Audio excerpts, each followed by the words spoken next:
baiklah selamat siang rekan-rekan semuanya. Hari ini kita akan mendalami lagi mengenai subarasi khususnya ya.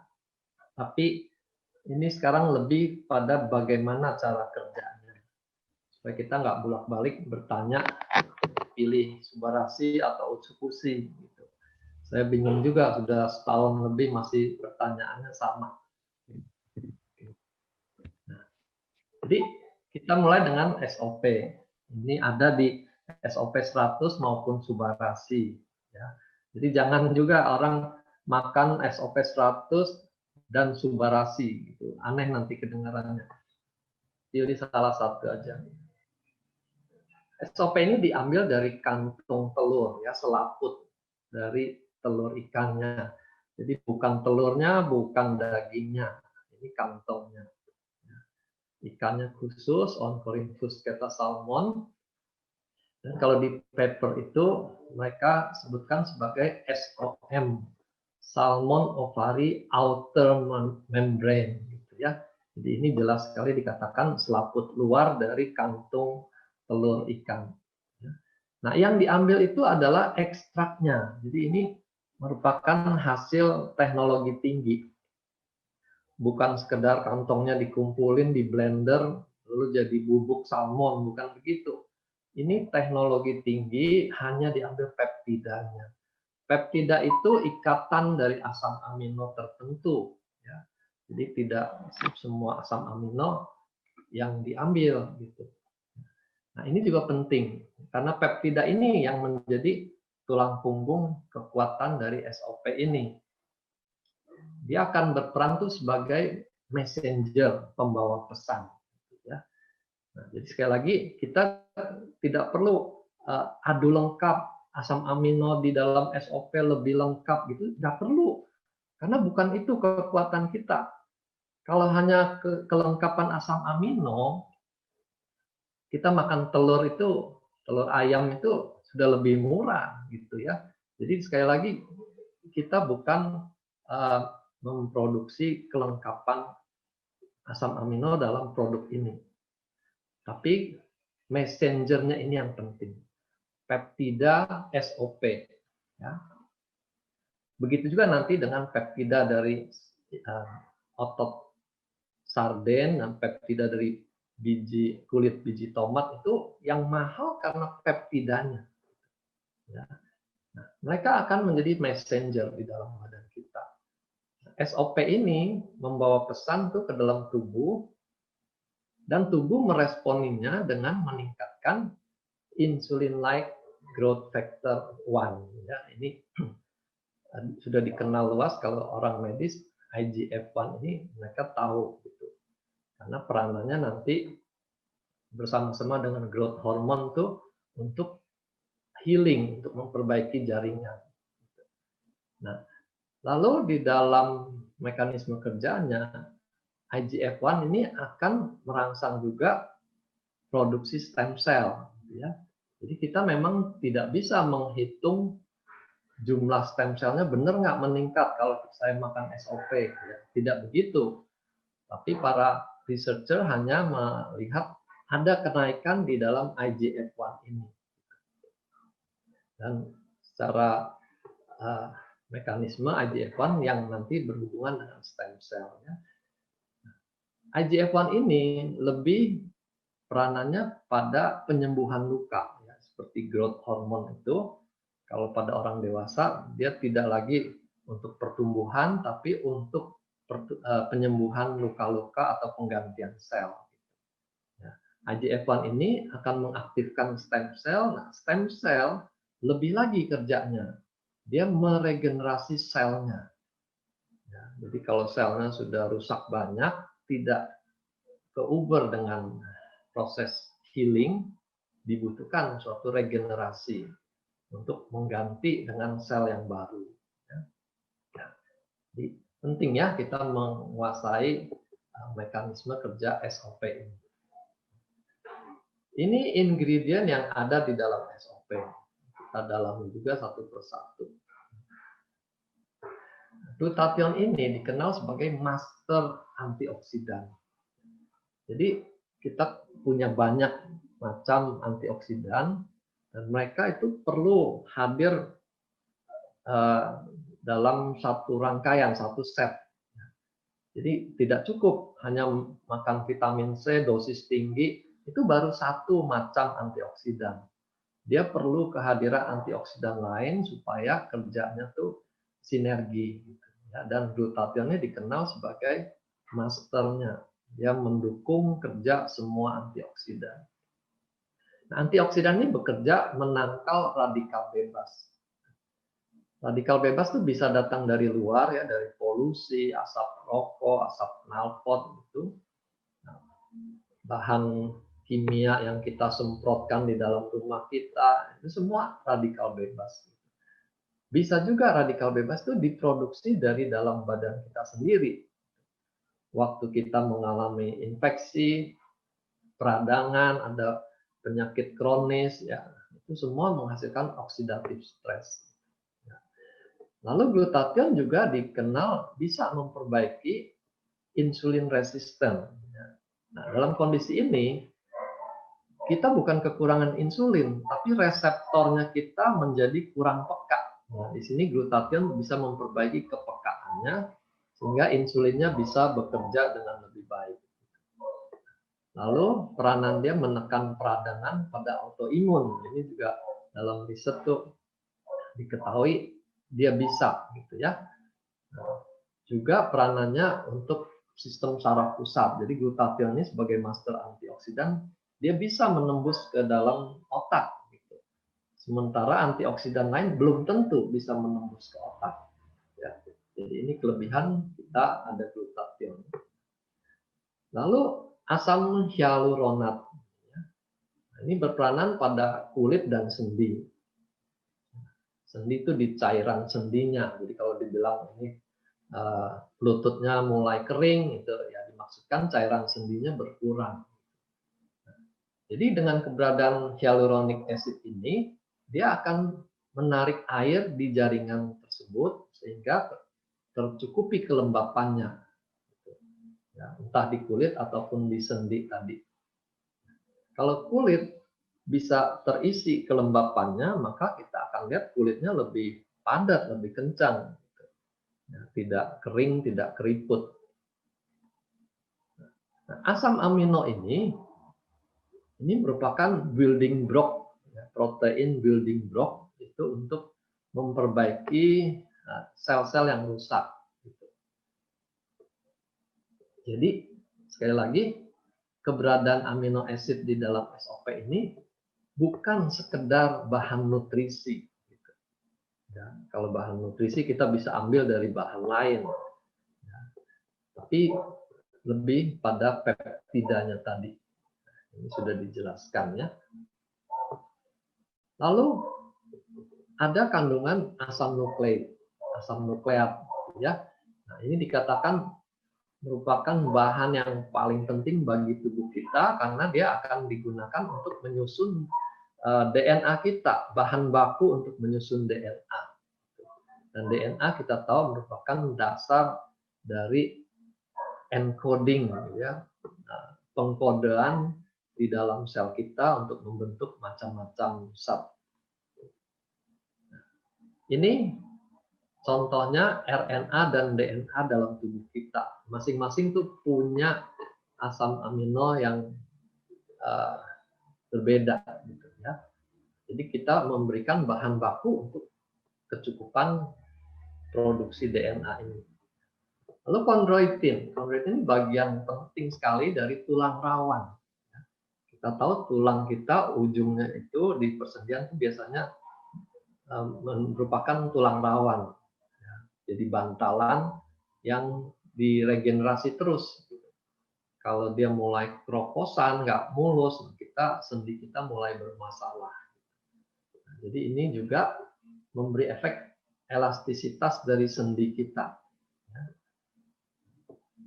Kalau ini kurang, dia akan berpengaruh pada struktur lainnya, kolagen. Jadi ini suatu kerjasama yang perlu ada dalam persendian kita. Nah, elastin juga begitu. Elastin, kolagen Kondroitin itu bagian dari sel-sel sisi luarnya. Jadi antar sel itu ada jaringan yang namanya matriks ekstraseluler. Jadi ini pengisinya. Dan elastin ini memberi sifat elastis, kenyal. Jadi kulit bayi itu kalau kita cubit tuh dengan cepat dia akan kembali lagi. Berbeda sama kulit orang lansia. Dicubit nggak balik lagi. Ya, ini karena keberadaan elastin. Jadi semua bahan-bahan ini penting untuk menjaga kemudahan dari jaringan kulit dan persendian. Ya. Kolagen juga protein yang paling banyak kita butuhkan. Ini keberadaannya ada di kulit, otot, tendon, pembuluh darah, hampir semua tubuh kita tuh mengandung kolagen juga. Dan dia juga berperanan nanti dalam proses pembekuan darah. Ya, supaya terjadi gumpalan darah menyumbat luka robekan. Oke. Nah, SOP 100 ini kita punya hak patennya. Ini nomor patennya dan kita berpegang hanya pada hasil paten ini. Ya. Paten yang pertama ini untuk regenerasi sel, yang kedua untuk perbaikan aliran darah, dan yang ketiga untuk anti-aging, khususnya kelihatan di kulit. Keriputnya itu lebih berkurang. Ya. Ini yang kita bisa pastikan ada buktinya. Ya. Hal-hal lain, misalnya keberhasilannya memperbaiki fungsi ginjal, itu tidak tercakup dalam paten ini, tapi merupakan hasil tambahan karena adanya kerja 3 mekanisme ini. Gitu. Ya, nanti saya jelaskan lagi. Nah, kita ambil 10 testimoni yang paling sering saja untuk dibahas hari ini ya. Sendi tadi kita sudah singgung bagaimana bisa dia memperbaiki sendi. Karena ada regenerasi, ditambah lagi bahan-bahan yang diperlukan oleh sendi. Ya, kolagen, elastin itu. Nah, diabetes juga begitu. Dia bisa membaik, pankreasnya bisa menghasilkan lebih banyak insulin, karena terjadi regenerasi di pankreasnya. Gitu. Ya, ini merupakan suatu terobosan. Karena kalau obat-obat yang digunakan untuk mengatasi diabetes, itu tidak memulihkan pankreasnya. Dia memang menurunkan gulanya, tapi pankreasnya tidak diperbaiki. Butuh kemampuan regenerasi untuk memperbaiki pankreas. Ya. Begitu juga organ-organ lain itu, semuanya tidak lepas dari peranan regenerasi dan perbaikan aliran darah. Ya. Itu kunci utamanya. Kita coba dalami lagi per penyakitnya. Oke. Nah, subarasi itu adalah khasiat SOP ditambah lagi 2 peptida yang baru. SOP-nya sendiri ditingkatkan menjadi 150 mg, ditambah peptida dari otot ikan sarden. Jadi ini sekali lagi ini peptida. Diambilnya dari ototnya saja gitu. Jadi jaringan yang lain tidak. Dan hasilnya dia mempunyai efek antihipertensi. Sebaliknya yang satu lagi tambahannya peptida dari kulit biji tomat. Ini sudah dikenal dengan merek dagang Fruit Flow. Nah, dia punya efek anti-agregasi trombosit.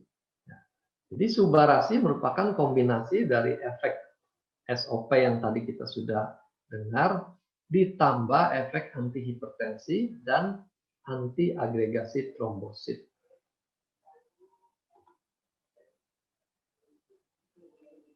Oke. Pak Angga, masih dengar? Masih. Tadi saya lihat ada yang raise hand, mungkin ada gangguan gitu. Enggak ya? Enggak ada sih, aman, Dok. Oke. Sekarang kita coba dalami bagaimana dia bekerja sebagai anti hipertensi. Karena ini menyangkut pertanyaan, oh, kalau saya darahnya normal atau bahkan darahnya rendah, bisa nggak makan Subarashi? Ya. Jadi efeknya berkaitan dengan bahan hormonal yang namanya angiotensin. Angiotensin 1 itu diproduksi normal di dalam liver kita. Tapi dia sebagai bahan yang masih inaktif. Jadi kalau tubuh memerlukan baru diubah menjadi angiotensin 2 gitu ya. Jadi kalau angiotensin 2-nya tidak naik, tidak terjadi apa-apa. Karena ini normal ada dalam tubuh kita.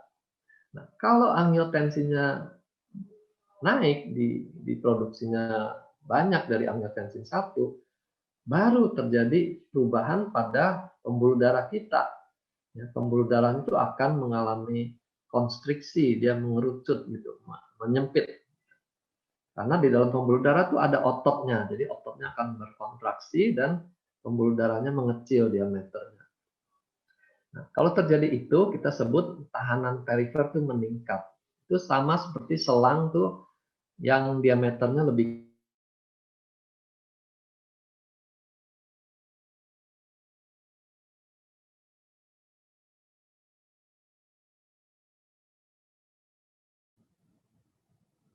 kecil. Itu selang lebih besar yang dikenal sebagai angiotensin converting enzyme, ACE. Ya. Nah, kerjanya Subarashi adalah menghambat enzim ini. Jadi kalau enzim ini dihambat, angiotensin 2 tidak terbentuk. Kalau dia tidak terbentuk, tidak terjadi hipertensi. Ya. Nah, disinilah kita mengenal kata anti-hipertensi. Ini berbeda dengan istilah hypotensive agent. Kalau hypotensive agent itu dia dengan sengaja menurunkan tensi. Jadi orang yang normal kalau makan hypotensive agent, turun tensinya. Itu tidak boleh pada sembarang orang. Tapi kalau dia anti hipertensi, dia hanya mencegah angiotensin 2-nya ini meningkat banyak. Itu kerjanya. Berikutnya anti agregasi trombosit. Trombosit juga dalam keadaan normal tuh tersedia dalam jumlah cukup, standby kalau ada suatu perlukaan, dia akan diubah menjadi trombosit yang aktif. Nah, trombosit aktif itu sifatnya tuh akan lebih mudah melekat satu sama lain, ya, karena selnya tuh berubah dari yang bulat mulus tuh menjadi berduri-duri, sehingga mereka dengan mudah melekat satu sama lain, juga melekat ke dinding pembuluh darah. Nah, melekat ke dinding pembuluh darah ini merupakan bagian dari proses terjadinya trombosis di pembuluh darah dan akhirnya bisa menyumbat pembuluh darah itu. Ya. Trombosit sendiri hanya bagian dari proses pembekuan darah. Karena selain sel trombosit dibutuhkan juga bahan-bahan kimia lain ya yang kita kenal sebagai zat pembeku darah. Jadi berbeda ya. Trombosit itu selnya, zat pembeku darah itu bahan kimianya. Nanti ditambah lagi dengan fibrin, dengan kolagen tadi, baru lengkap menjadi gumpalan bekuan darah. Nah, ini yang menyumbat robekan pada dinding pembuluh darah. Ini saya mau perlihatkan diagram hubungannya hipertensi dengan penyakit kardiovaskuler. Penyakit kardiovaskuler itu mencakup serangan jantung dan juga stroke nanti. Jadi hipertensi ini, tekanan pada dinding pembuluh darah itu mengakibatkan suatu hemodinamik stres. Jadi setiap kali jantung pompa, terjadi tekanan pada pembuluh darah. Tentu akan ada perlukaan di dinding pembuluh darah. perlukaan itu nanti akan mulai menarik trombosit. Jadi ini satu bagian. Bagian yang lain yang terkait dengan hormon tadi, renin-angiotensin ini. Nah, kita bisa memblok di jalur renin-angiotensin ini dan juga memblok kerja dari trombosit di jalurnya yang sisi kiri ini, ya, karena hemodinamik stres ini. Dengan memblok kiri kanan, kita bisa mengurangi resiko terjadinya aterosklerosis. Jadi terbentuknya plak-plak di pembuluh darah kita bisa kurangi kalau kita sejak awal sudah melindungi dengan subarasi ini. Ya. Jadi otomatis kalau aterosklerosis bisa dicegah, maka kardiovaskular ini juga akan bisa dicegah. Saya ceritakan teman saya, dia 5 tahun lalu tuh check up, kalsium skornya masih rendah.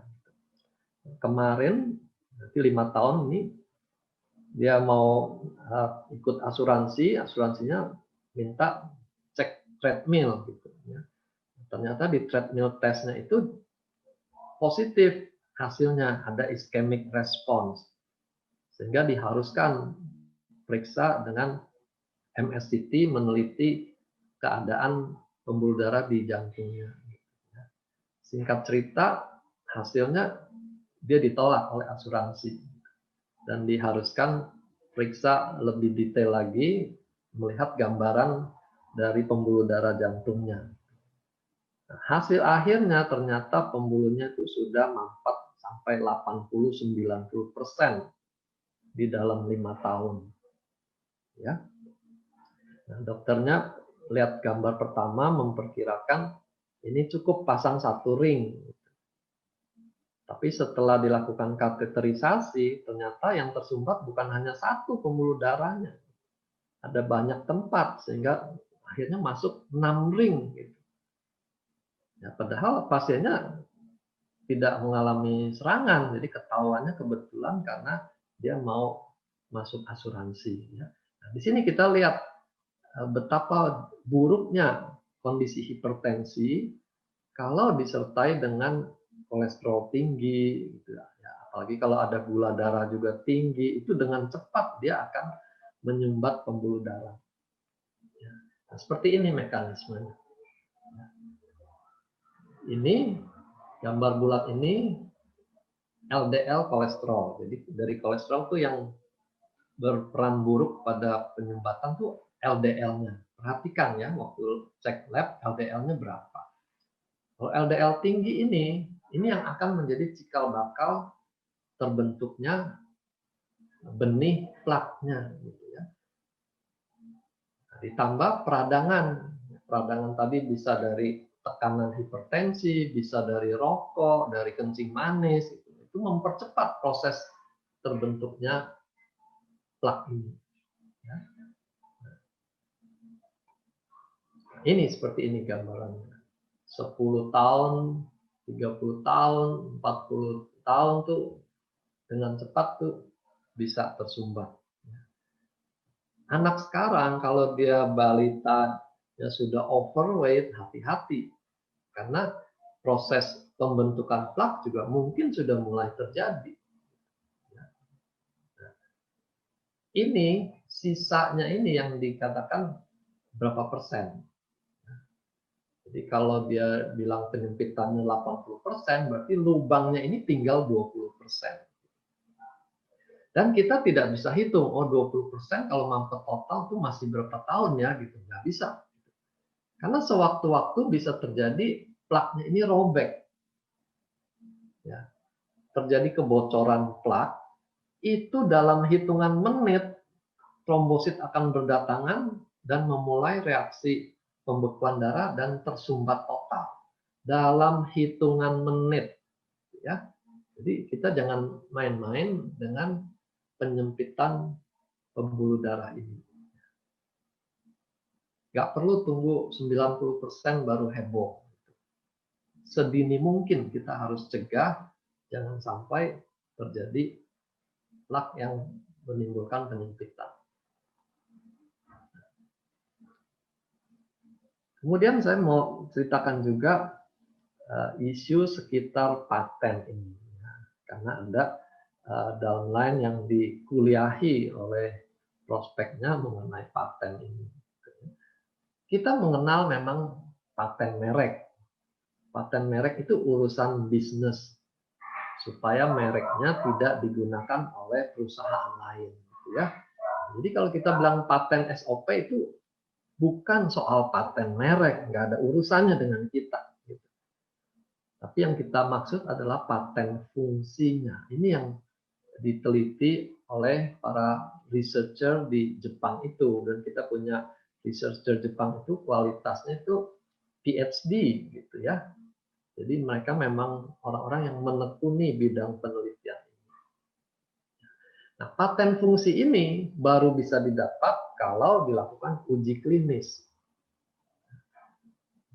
Jadi yang tertera di box SOP nomor patennya ini menjelaskan penelitian uji klinisnya ini dan hasilnya. Nah, setelah terbukti benar, diakui, baru kita bisa mengklaim fungsinya untuk regenerasi, gitu ya. Karena tanpa uji klinis ini kita tidak bisa mengklaim efek regenerasi ini. Nah, ini kembali tadi 3 paten fungsi yang kita kenal, ya. Saya singgung. Fungsi perbaikan sirkulasi darah ini, saya ceritakan sedikit bagaimana mereka membuktikannya ya. Itu mereka pakai alat, lalu diukur pulsnya, denyutannya di ujung jari-jari. Itu bisa menggambarkan seberapa elastisnya pembuluh darah yang ada di ujung-ujung jari. Makin tua, makin tidak elastis. Makin mengeras dia dan pembuluh darahnya juga makin kecil. Nah, jadi mereka teliti, ternyata setelah konsumsi SOP ini, terjadi perbaikan pulsasinya ini. Yang menunjukkan aliran di ujung-ujung jari itu lebih bagus daripada sebelum diberikan produk ini. Jadi ini bukti klinisnya seperti itu. Lalu yang ketiga, efek perbaikan kulit, mereka teliti struktur kulitnya itu juga dengan peralatan modern tuh. Mereka gunakan coefficient wrinkle, jadi nilai dari kerutan yang ada di kulit. Dan mereka dapatkan terjadi perbaikan sejak minggu kedua konsumsi SOP. Penelitiannya sendiri itu 8 minggu. Jadi di sini membuktikan bahwa terjadi perbaikan di tingkat struktur kulitnya. Regenerasi sel maupun aliran darahnya membuat terbukti pada kulitnya. Ya. Nah, klien ada yang mempertanyakan soal uji klinis. Ya, mana uji klinisnya? Tentu yang dia maksud adalah uji klinis terhadap suatu penyakit. Ya, kalau kita bilang ini bisa memperbaiki fungsi ginjal, klien khususnya orang yang tahu medis itu dia akan langsung tanya mana uji klinisnya untuk sakit ginjal. Ya. Nah, di situ kita jadi terjebak dengan omongan kita sendiri. Ya. Produk Subarasi ataupun Utsukushi ini bukan obat untuk indikasi suatu penyakit tertentu. Ini ingat betul dah semuanya ya. Jadi kita bukan obat untuk penyakit A, B, C, D, E, itu bukan. Karena kalau kita mengklaim itu, kita akan diminta uji klinis untuk penyakit tersebut. Gitu. Dan kita tidak punya. Yang kita punya adalah uji klinis untuk paten fungsi dasarnya, regenerasi dan aliran darah. Kalau dengan regenerasi dan aliran darah, fungsi ginjalnya membaik, fungsi pankreasnya membaik, ya itu otomatis gitu, secara alamiah itu terjadi. Jadi kita memang tidak punya uji klinis untuk suatu penyakit. Nah, lalu di dalam obat itu, kalau ada uji klinis untuk penyakit A misalnya, lalu penyakit B ternyata juga membaik, itu tidak boleh kita tambahkan ini hasilnya untuk penyakit A dan penyakit B gitu, nggak boleh. Itu harus ada uji klinis lagi untuk penyakit B, betul nggak dia bermanfaat. Itu namanya perluasan indikasi. Ya. Nah, bagaimana dengan subarasi? Ya sama, kita bukan obat. Kalau dia ada perluasan fungsi melalui testimoni, oh ternyata dia juga bisa menumbuhkan rambut, oh ternyata haidnya juga jadi teratur, hormonnya jadi lebih seimbang gitu ya. Itu bukan perluasan indikasi. Itu memang fungsi organ di mana-mana mengalami perbaikan. Ya. Jadi kita jangan repot dibuat oleh pertanyaan mana uji klinisnya. Ya. Nah, ini contoh nih. Kalau paten fungsi melancarkan darah. Nah, ini kan akan berlaku untuk semua area. Ya. Entah darah di mata, darah di kaki, darah di jantung. Karena fungsinya melancarkan darah. Gitu. Nah, ini suatu temuan fisiologis namanya, yang tadi indeks pulse finger itu ya. Jadi kalau dia fungsi fisiologis yang dasar, dia tidak dibatasi untuk organ mana saja gitu ya. Dia akan berlaku untuk semuanya. Bisa nggak untuk aliran darah di jantung? Bisa nggak di ginjal? Ya otomatis, karena memang tugasnya hanya melancarkan darah. Ya. Nah, dan kemarin juga ada yang kepinteran mengomentari gitu ya. Itu penelitian tahun berapa gitu, 19 berapa gitu. Itu masih berlaku nggak katanya gitu ya.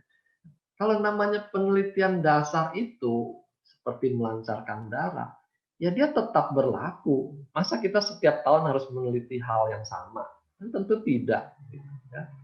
Sampai ada penelitian lain yang membatalkan temuan awal itu. Orang lain menemukan, oh ternyata tidak demikian.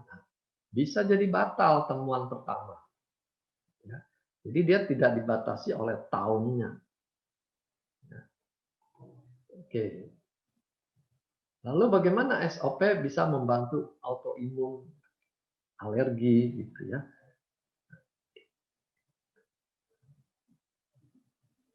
Autoimun, alergi ini termasuk reaksi hipersensitivitas sistem imun. Jadi sistem imunnya bukannya lemah, bukannya kurang, tapi justru dia kesannya tuh berlebihan. Sensi, kalau orang bicara emosi itu sensi gitu ya. Nah, jadi bagaimana Subarasi SOP bisa memperbaiki ini? Kita hanya bisa melihat dari ingredient yang ada itu mekanisme apa yang terlibat di dalam hipersensitivitas ini. Ya. Pertama, pada waktu terjadi alergi itu akan dilepaskan aneka bahan yang bersifat radikal bebas. Jadi keberadaan misalnya tadi glutathione itu dia akan membantu menetralisir radikal bebas ini.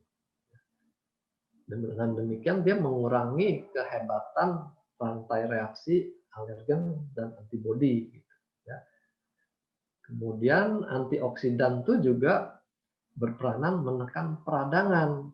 Karena kalau terjadi peradangan, reaksi itu tambah heboh gitu. Jadi banyak yang ikut campur, terjadi reaksi yang makin hebat. Sama seperti kalau gatal, kita garuk, makin bengkak. Itu karena terjadi inflamasi sehingga reaksinya makin menjadi-jadi. Lalu dengan daya regenerasi dia memperbaiki kerusakan sel. Baik yang terjadi setelah alerginya muncul atau sel yang menyebabkan hipersensitivitas ini.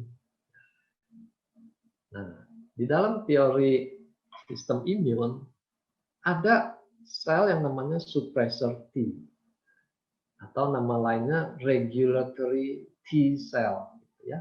Nah, dia yang bertugas untuk mengerem suatu reaksi inflamasi supaya jangan kebablasan.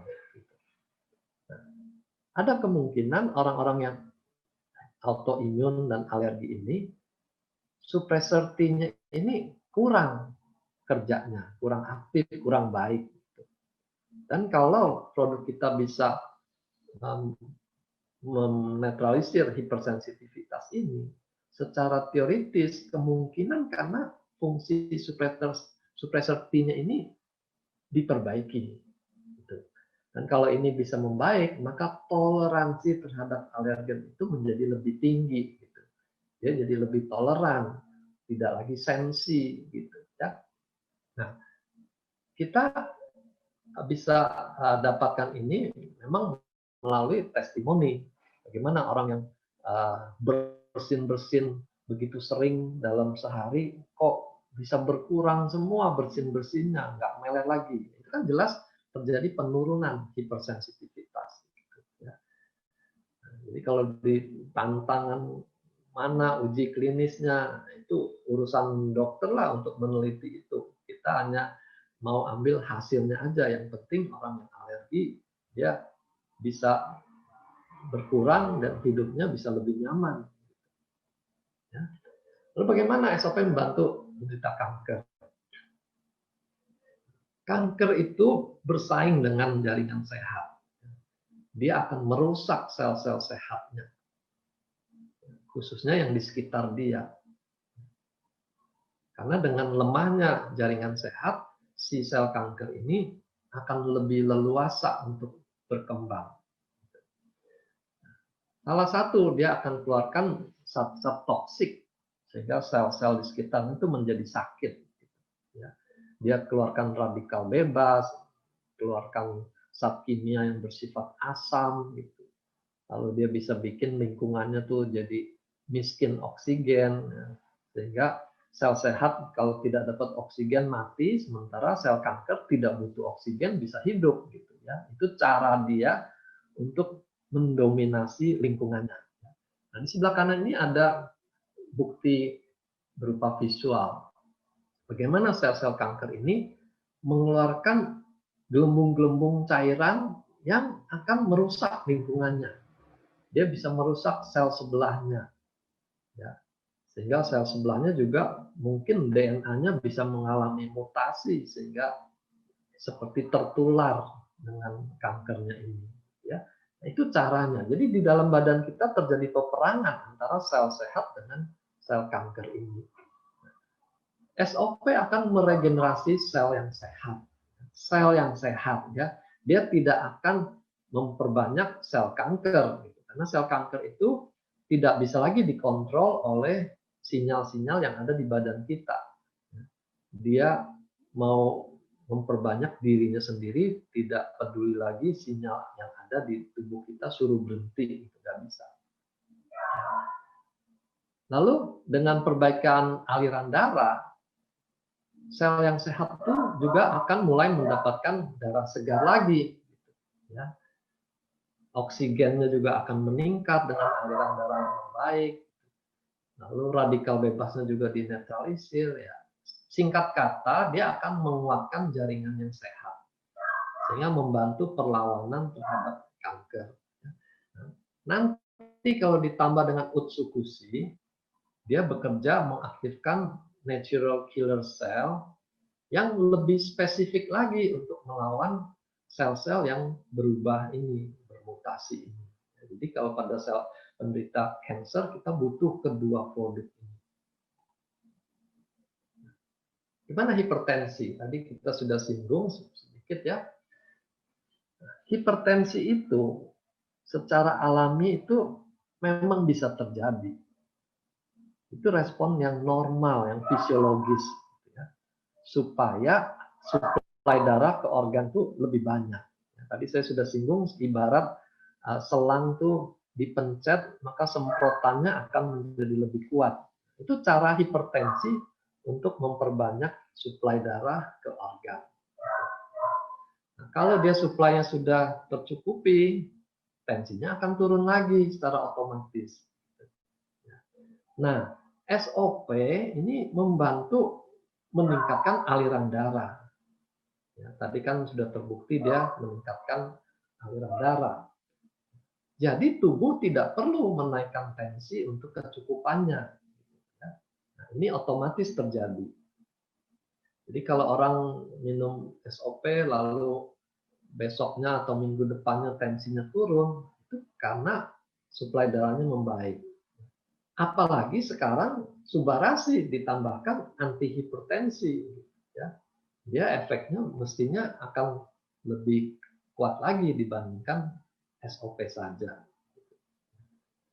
Lalu pada hipertensi kita juga ingat dia mempunyai daya rusak terhadap organ-organ yang terminal, yang di ujung-ujung, ya, itu disebut end organ. Karena tekanannya semprotan yang begitu tinggi, dia bisa merusak. Mata, ginjal, jantung, otak itu termasuk di dalam end organ itu. Jadi pada hipertensi matanya bisa rusak juga. Dan pembuluh darah, tadi kita sudah singgung karena tekanan yang meningkat, dinding pembuluh darah itu bisa terluka. Terluka, dia akan menarik trombosit, LDL, kolesterol, semua menimbulkan plak di situ, makin sempit tensinya makin meningkat lagi, gitu. Ya. Jadi kita memotong jalur-jalur ini sebelum terjadi penyakit. Bagaimana dengan sakit lambung kronis atau yang komplikasi sudah sampai ke kerongkongan, ya, kita kenal sebagai GERD. Regenerasi sel bisa memperbaiki mukosa lambungnya. Bahkan kalau dia sampai luka, erosi, itu juga bisa lebih cepat ditambalnya. Terlebih lagi, otot sphincternya, orang yang GERD itu asam lambungnya naik ke atas, itu karena sphincternya melemah. Biasanya kalau kita bertahap itu hanya angin yang keluar. Tapi kalau sphincternya melemah, maka cairan lambung ikut naik juga. Itu yang bikin kita rasa asam, rasa sakit di tenggorokan itu. Nah, dengan daya regenerasi yang sama, kita bisa harapkan otot-otot sphincter ini juga akan menjadi lebih kuat. Sehingga GERD-nya bisa hilang. Ya. Ini harapan kita ke sana. Tapi harapan itu tidak bisa mengandalkan hanya pada SOP atau subarasi. Karena pada awal mulanya lambung itu sakit sampai komplikasi itu tidak lepas dari gaya hidup kita. Jadi seringkali kalau orang datang dengan sakit lambung, saya suka bilang itu penyakit buatanmu sendiri, ya, karena gaya hidupnya yang nggak beres. Misalnya dia jam makan dia nggak makan, tanggung kerja sampai dia kelaparan. Karena dia kelaparan, makannya juga jadi melebihi takaran, makan sampai kekenyangan. Ya. Jadi kondisi yang over volume ini akan melemahkan klep di esofagus itu. Lambungnya juga jadi berat kerjanya, karena tidak ada ruang untuk berkontraksi, terlalu penuh. Orang yang overweight itu juga membuat metabolisme semua juga jadi jelek. Ya, asam lambungnya juga mungkin lebih banyak. Ditambah lagi jenis makanannya. Kalau dia banyak makanan berlemak, entah benar-benar lemak atau tersembunyi dalam bentuk gorengan, itu dia lebih lama bertahan di lambung. Sehingga lambung yang mestinya sudah kosong, dia masih terisi. Nah, ini membuat kerja lambung jadi lebih berat juga. Satu lagi kebiasaan yang sering itu makan terburu-buru. Karena kejar tayang semuanya jadi buru-buru. Makan terburu-buru. Apa akibatnya? Akibatnya makanan yang mestinya digiling oleh gigi, dia oper ke lambung yang tidak punya gigi. Kita bisa bayangkan betapa beratnya kerja lambung mewakili kerja di mulut. Ya. Jadi ini semua akan membuat lambungnya bermasalah. Jadi sekali lagi kita tidak bisa hanya mengandalkan saya minum SOP sudah sekian box, nggak ada hasil. Ya, gaya hidupnya seperti ini bagaimana mau ada hasil? Nah, ini lain lagi untuk pertumbuhan rambut. Normal dikatakan kalau masih di bawah 100 helai itu masih bisa terkejar, orang tidak menjadi menipis rambutnya. Tapi kalau terjadi kondisi-kondisi kurang gizi, ya, entah karena dietnya terlalu ketat atau memang asupan proteinnya kurang, habis sakit berat sehingga berat badannya turun banyak, ini akan membuat rambut rontok lebih banyak. Juga kebiasaan pakai hair dryer, ya, ini merusak. Plus gangguan hormonal juga bikin rambut rontok. SOP bisa membantu ini pada hal-hal yang saya cetak hitam ini ya, kecukupan proteinnya lewat asam amino tuh kita bisa bantu. Tapi jumlahnya nggak banyak ya, jadi kita tetap perlu mensuplai protein dari sumber lain. Lalu hormonal imbalance juga kita bisa perbaiki. Nah, usia kita bisa lawan gitu karena daya regenerasi kita. Tambah usia, stem cell-nya tambah sedikit. Dengan menambahkan subarasi, kita berharap stem cell-nya akan meningkat sehingga rambutnya juga akan pulih lagi. Sekarang kembali pertanyaan yang selalu masih ada. Mesti minum berapa banyak takaran, dosisnya berapa gitu ya. Kita biasakanlah saling ingatkan ya, jangan pakai kata dosis. Karena itu istilah yang diterapkan untuk obat. Ya, kalau untuk makanan kita pakai takaran. Ya.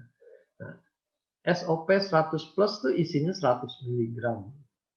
Nah, sekarang dinaikkan menjadi subarasi isinya 150 mg.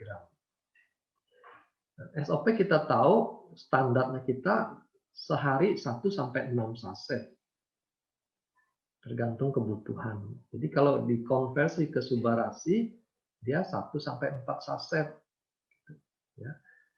Nah, kalau hanya untuk maintenance jaga kesehatan kita cukup 1 kali 1 gitu. Tapi kalau sudah ada sakit dan biasanya yang member ini kan ada sakit gitu. Karena dia butuh jangka panjang. Nah, itu takarannya nggak cukup lagi 1. Dia butuh 2 sampai 4 saset. Pada kondisi yang lebih berat itu dia butuh sampai 6 saset kalau SOP. Oke. Nah, apa yang membuat kita menentukan ini 2 atau 3 atau 4 gitu ya. Ingat ya, bukan nama penyakitnya yang menentukan ini perlu 2 atau 4. Karena sekali lagi kita bukan obat untuk penyakit ABCDE. Jadi bukan nama penyakitnya. Ini kanker stadium 4, berapa dosisnya? Mau stadium 1, mau stadium 4, itu perlakuan kita sama. Gitu ya. Yang menjadi patokan adalah ini. Berapa banyak kerusakan selnya? Ringan, sedang, atau berat? Nah, kalau stadium 4 itu menimbulkan kerusakan di berbagai organ, kita kelompokkan dia termasuk berat misalnya gitu. Tapi sekali lagi bukan karena stadiumnya gitu, tapi karena kondisi kerusakannya banyak. Ditabrak sepeda sama ditabrak mobil, ya, takarannya jadi berbeda karena kebutuhannya berbeda. Ya. Lalu usia. makin tua, makin sedikit cadangan stem cell. Jadi ada klien usianya sudah hampir 90 tahun. Dia katakan dia minum sudah sebulan biasa-biasa aja tuh. Dia sudah minum sekian box. Jadi saya selalu ingatkan lagi, jangan pakai sudah minum berapa box gitu ya. Itu tidak menunjukkan sesuatu gitu. Kita butuh minumnya sehari berapa. Ternyata benar, orang itu minumnya sehari 1. Usianya udah 80 lebih. Ya, walaupun dia minum sudah 3 bulan dengan takaran 1x1, ya tidak cukup. Ya. Jadi usia mempengaruhi berapa banyak kebutuhannya. Lalu lama sakitnya, kalau sakitnya sudah 10 tahun, apalagi kencing manis 10 tahun, ya tentu kerusakannya lebih banyak. Kita berikan takaran yang lebih tinggi. Komplikasi, begitu. Ada kencing manis, ada kolesterol, ada darah tinggi, asam urat, semua banyak gitu masalahnya. Dia butuh lebih banyak. Ya. Jadi jangan lagi ada pertanyaan, kalau saya sakit polikistik ovari, berapa dosisnya? Oke, bagaimana dengan anak-anak? Anak-anak itu kalau dari stem cell dia tidak ada masalah, dia masih tercukupi, penyembuhannya masih cepat, ya. Jadi anak-anak tidak perlu, kecuali kalau ada indikasi, ya. Anaknya tumbuh kembangnya ada masalah, terlambat, kepalanya tadi ada pertanyaan, kepalanya tidak bisa ditegakkan, nah, itu ada masalah. Kalau ada masalah, ada indikasi. Kita bantu dengan SOP supaya terjadi regenerasi terhadap ketinggalan pertumbuhannya, tumbuh kembangnya. Ya. Patokan umum anak-anak itu 6-12 tahun itu ya, itu setengah takaran dewasa, itu patokan umum. Kalau 6 tahun ke bawah ya lebih sedikit lagi, antara 1/4, 1/3-nya gitu. Itu perkiraan aja. Jadi satu saset tuh dibagi 2. Ya, diminumkan setengahnya, lalu besoknya setengahnya lagi. Kalau dia lebih kecil lagi, mungkin yang setengah saset itu kita tidak minumkan sekaligus, tapi kita bagi lagi dalam 2 kali pemberian. Ya, itu semua perkiraan. Masih juga sekitar orang hamil boleh tidak minum subarasi ya. Mereka yang sudah minum dalam program untuk hamil lalu meneruskannya semasa hamil sampai lahir dan anaknya itu sehat, gemuk gitu ya, tentu akan bilang minum aja nggak apa-apa, saya udah alamin kok aman misalnya gitu ya. Tapi ingat, kita nggak bisa mengandalkan testimoni perorangan lalu digeneralisir. Ya, hati-hati karena hasilnya kan nanti bisa beda. Kita ambil aturan umum saja. Ini berlaku di dunia medis ya. Kehamilan 3 bulan pertama, trimester pertama itu, sebisanya hindari obat suplemen yang tidak benar-benar harus masuk. Jadi boleh makan, boleh enggak, itu sebisanya kita hindari. Kenapa? Karena 3 bulan itu fase-fase pembentukan organ. Ya. Nanti kalau terganggu fase itu, cacat janinnya. Nah, cacat itu kan memang tidak semua yang diberikan cacat. Tapi kan tetap resiko. Dan kalau sampai kejadian, kan penyesalannya seumur hidup. Gitu. Jadi ini pedoman umum. Berlaku untuk obat atau suplemen. Ya. Kalau sudah di atas 3 bulan, organ-organ sudah lengkap, kita lebih beranilah memberikannya.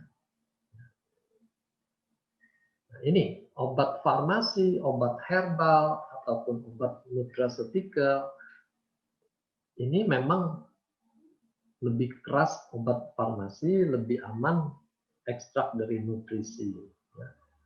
Tapi kita ambil yang paling aman, hindari 3 bulan pertama. Jadi sekali lagi, testimoni nggak apa-apa kok, aman-aman aja. Itu bukan pengganti riset.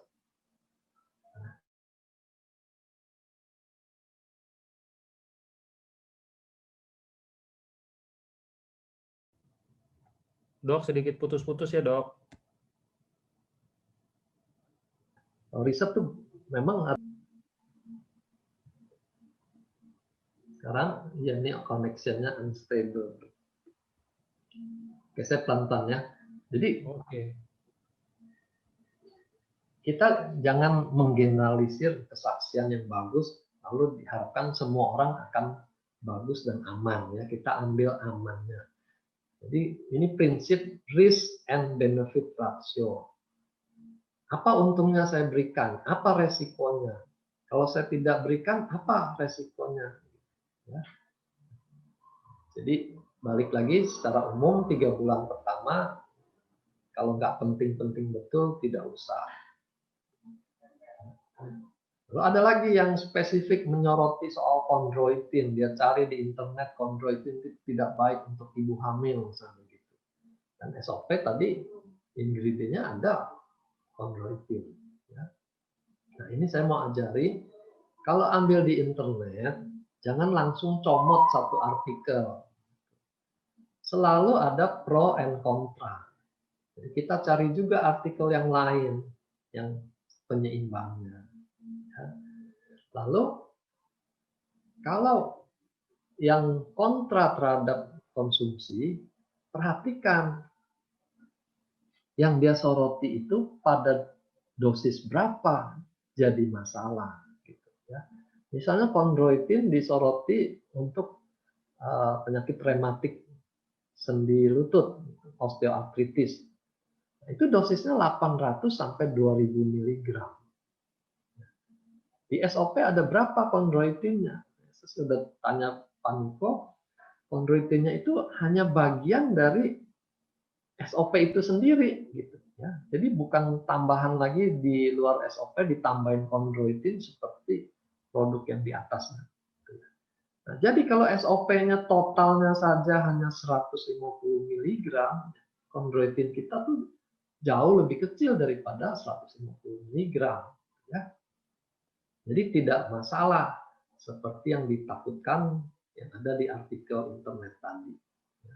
Tapi siap-siaplah, akan selalu ada orang-orang yang paranoid terhadap ingredient. Kenapa? Karena mereka tuh kalau dikasih suatu produk, dia baca ingredientnya, lalu dia cek di internet, yang dia lihat tuh terutama bukan khasiatnya, tapi dia akan cek daftar efek sampingnya. Dan dia menjadi ketakutan membaca semua efek samping. Ya pasti, tidak ada efek samping yang menyenangkan. Semua itu menakutkan. Padahal dengan keluhan yang ada, dia butuh produk itu. Dia minta semuanya diobati. Tapi di sisi lain, paranoidnya, dia ketakutan terhadap semua obat yang diberikan. Itu nasibnya. Ya. Jadi dia stres sendiri, dan jangan sampai kita ikut diseret stres bersama dia. Ya. Jadi kita hanya ceritakan saja, ini efeknya positif, bisa meregenerasi, memperbaiki aliran darah. Selebihnya dia akan membuat tubuh kita memperbaiki diri sendiri dengan lebih baik. Ya. Kalau dia masih stres juga dengan berbagai efek samping, ya biarkan saja dia timbang menimbang. Oke. Lalu bagaimana cara minum? Ini juga masih ditanya. Ya. Kulum bawah lidah atau atas lidah atau larutkan air. Ini yang gini-gini yang bikin kita tuh jadi ribet sendiri.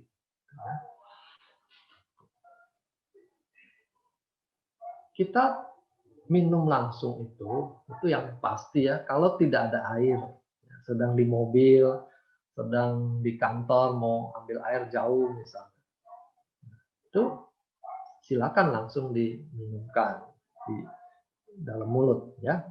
Atau pada pasien ginjal yang minumnya dibatasi dalam sehari hanya 500 cc misalnya. Padahal dia butuh air itu untuk makan obat yang lain. Nah, itu kita bisa minum tanpa air. Nah, mau di bawah lidah, mau di atas lidah, selama dia dikulum-kulum itu nyerap juga. Gitu ya. Dia tidak akan pilih-pilih kumpulnya hanya di bawah lidah aja. Kalau air ludah sudah masuk ke mulut, dia akan menyebar kemana-mana. Ya.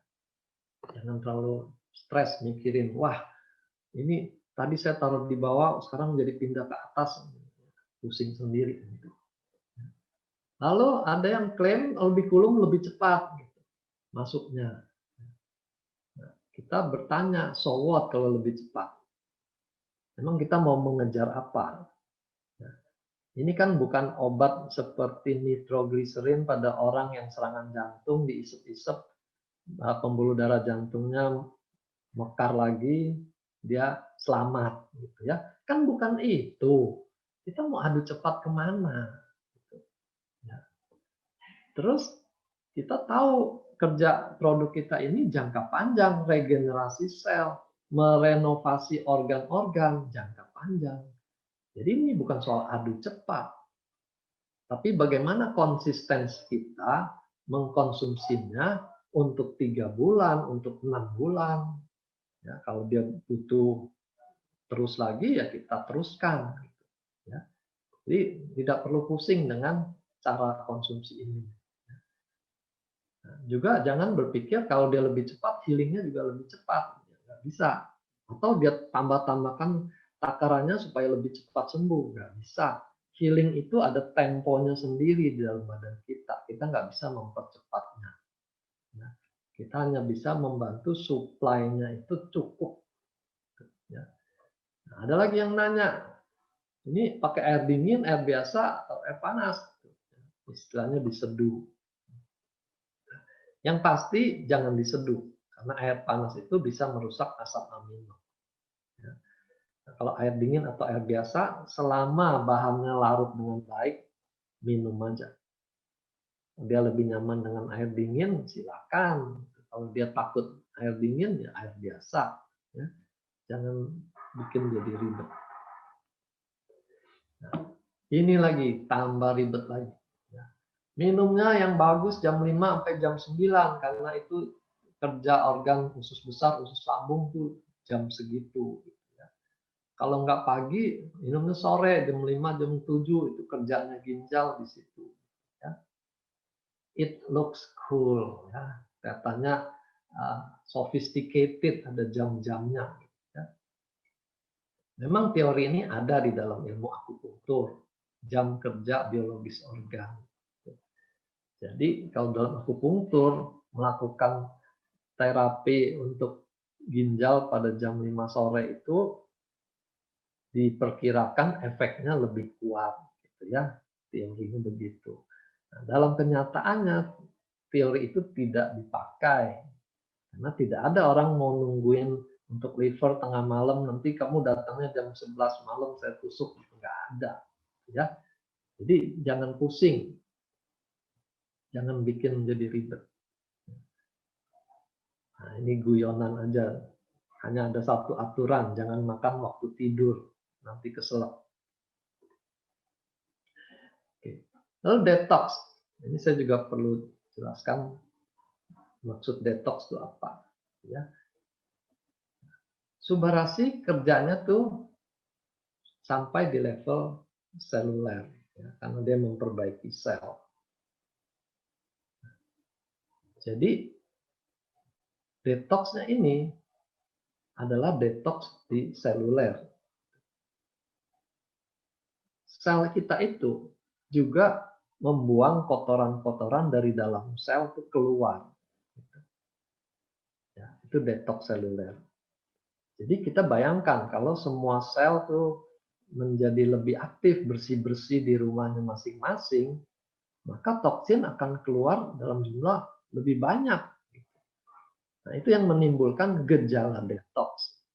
Seperti orang sakit gitu ya, kayak sumbung-sumbung, nggak enak badan, mau ngapain juga nggak enak. Nah, itu seperti itu gejala detox. Atau kalau dia sedang menderita suatu penyakit, misalnya eksim gitu, kok sepertinya eksimnya tambah parah. Nah, itu bisa dari efek detox itu juga.